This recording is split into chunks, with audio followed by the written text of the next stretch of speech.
Howdy, howdy, YouTube. This is Abraham Moeller again. Happy Sunday, everyone, and I hope you're enjoying the long President's Day weekend. Today, I'll be telling you a little bit about my second, much lighter folding bike, the Dahon Speed D7. It's a Sunday afternoon, and I've just done a pretty quick 15-minute commute from home to my work at the NIH main campus in Bethesda, Maryland. We're looking a little bit inside of it here. Anyway, so I got this folding bike for $150 from a parent whose daughter had previously used this to commute around college. And I guess after she graduated, they were done with it. It was a pretty good deal. I've seen these go for a lot more on Craigslist. The Huffy Touriste that I reviewed previously is about 31 or maybe 35 pounds. It's around in the 30-pound range, and it has 3 speeds, while this Dahon Speed D7 has 7 speeds.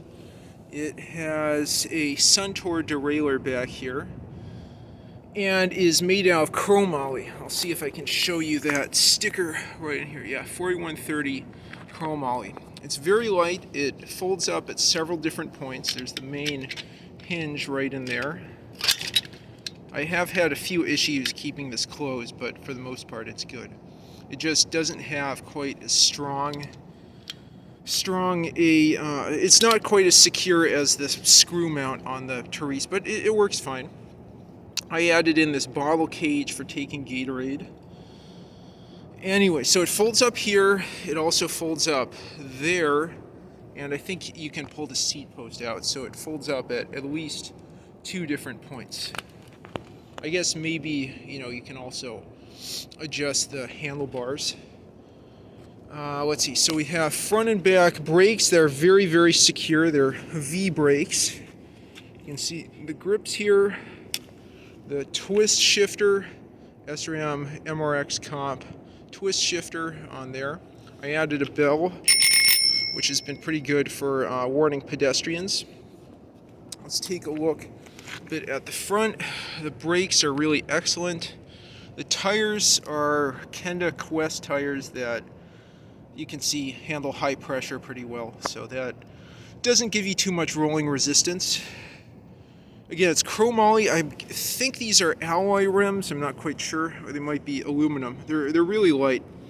The bike, I think, is about 27 pounds or so, so it's very, very light. It folds pretty compactly. Even better than folding well is the fact it has some magnets to keep it held together. A magnet here, a magnet on the rear wheel to keep it together when it's folded. Oh, I forgot to mention that the pedals fold.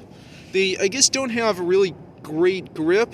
Honestly, I don't care too much. I'm using this just to get to work, but these pedals will fold for storage, so that's really nice. You could fit this in the back of a minivan or a pickup truck or something pretty easily. Let's see what else to talk about. Nice rear rack here. I carry my lunch to work on that. More of the V brakes there.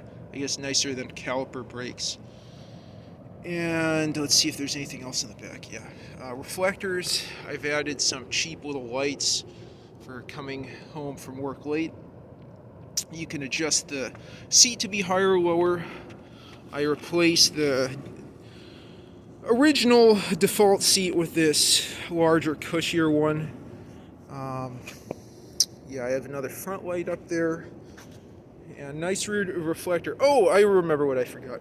So the last thing is the very nice fenders that you have on front and back here. Anyway, so that's a quick overview of this new folding bike that's super light and has been working great for, I guess it's 6-7 months now. Anyway, thanks for watching. Please like and subscribe.